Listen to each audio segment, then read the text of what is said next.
Hello po sa inyong lahat mga ka-crypto. Ako po si Pinoy Crypto Trader at sa video na ito ay atin pong pag-uusapan ang tungkol dito kay XRP. Kung saan ang sabi po rito ay meron daw pong isang analyst ang inaasahan po niya na magkakaroon ng solid strike or patatabakan daw po ni XRP ang presyong or ang price target na $5.85. Kaya yan, atin pong aalamin dito ang kanyang naging basihan dito. Pero bago pa tayo magpatuloy ay nais ko lamang po munang bigyang linaw ang aking disclaimer kung saan ang nilalaman po ng video na ito ay hindi po ito isang financial advice. For education and information purposes lamang po ang layunin nito. Maliban po dito ay nais ko na rin pong magbigay babala na wala pong kahit anumang group chat ang Pinoy Crypto Trader. At ayan po, a technical analyst believes XRP could be engineering another explosive rally amid a recent breakout targeting $5.85 in the coming weeks. Kaya yan, isang technical analyst ang naniniwala dito kay XRP na siya po ay magsasagawa ng isa na namang matinding pagsabog sa kanyang presyo. Dulot po ng kanyang nakitang breakout sa kanyang pagti-technical analysis. At ayon po sa kanya ay dito raw sa paparating na mga linggo ay magagawang akyatin na ni XRP ang presyong $5.85. XRP now closer to $1.35 target. Yan, palapit na po ng palapit itong si XRP sa presyong $1.35 na isa na rin po sa target ng technical analyst na ito. At siya po ay walang iba kundi si Ginoong Dark Defender. In a recent post on X, Dark Defender highlighted that the March 11 breakout occurred just as expected. He noted that XRP's candlestick patterns on the 30-day time frame had flashed the much-awaited bullish signal. Kaya yan na nga ang paliwanag dito ni Dark Defender sa kanyang analysis na ito. Sapagkat nung March 11 ay nagkaroon na raw po ng breakout dito ay XRP gaya ng kanyang inaasahan. Kaya ayan ang kanyang ang candlestick pattern ni XRP sa kanyang 30-day time frame ay nagpakita na. At ito na yung inaabangan po nating bullish signal para kay XRP. Meron po siyang actual na tweet dito. Ayan, check po natin yung kanyang actual na X account dito. Ayan, XRP had breakout yesterday as we expected. Ayan na nga yung candlestick na nagkaroon po ng breakout. Monthly chart time frame po ito ni XRP.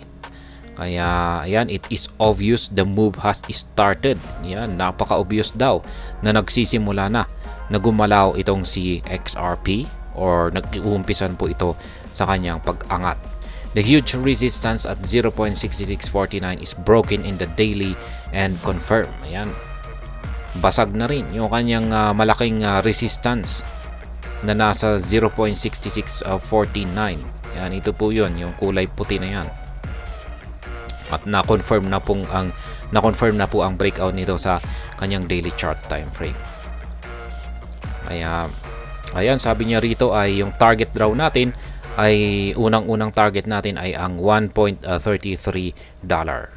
Yan, ito ang mid resistance niya. Yan, ito po yung kulay orange na yan na medyo makapal. Yan po ang 1.33 mid resistance. Ito yung unang price target na sinet ni Dark Defender. At yung sunod na price target po ay nasa $1.88. Yan, nasa mga 1.88 dito na po yan sa 161.80% ng Fibonacci indicator.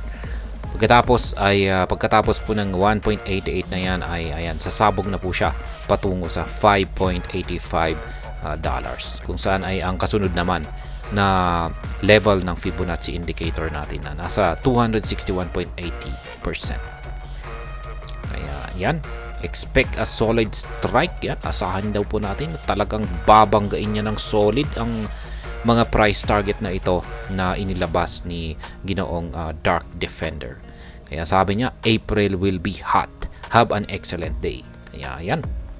Kasi dito sa paparating mga linggo ay ayan na po sa April na po natin aasahan na makakamit ni XRP ang kanyang mga nagsisitaasang price targets na ito. $5.85 in the coming weeks. Furthermore, Dark Defender has set even higher targets for XRP in this bull season, aiming for $5.85 in the upcoming weeks. Kaya yan na nga. Sa paparating ng mga ilang linggo, ayan, $5.85. Pero sa susunod na buwan na po yan, mga April po siguro. Kaya yan po ang inilabas na update yan dito sa prediction na ginoong Dark Defender kay XRP. $5.85. Ayan, next coming week daw po yan sa paparating na ilang linggo. At ayun, hanggang dito na lamang po tayo sa video na ito. Sana po ay inyong nagustuhan ang aking paliwanag dito. Kung inyo po itong nagustuhan, pag-click lamang po ang like button nito. Para naman po sa mga bago lamang dito, kayo po ay aking inaanyayahan para mag-subscribe. Pag-click na rin po ang bell icon nito dahil ito po ang siya magsisilbing notification nito sa mga bago kong videos na akin pong ina-upload sa aking YouTube channel na ito.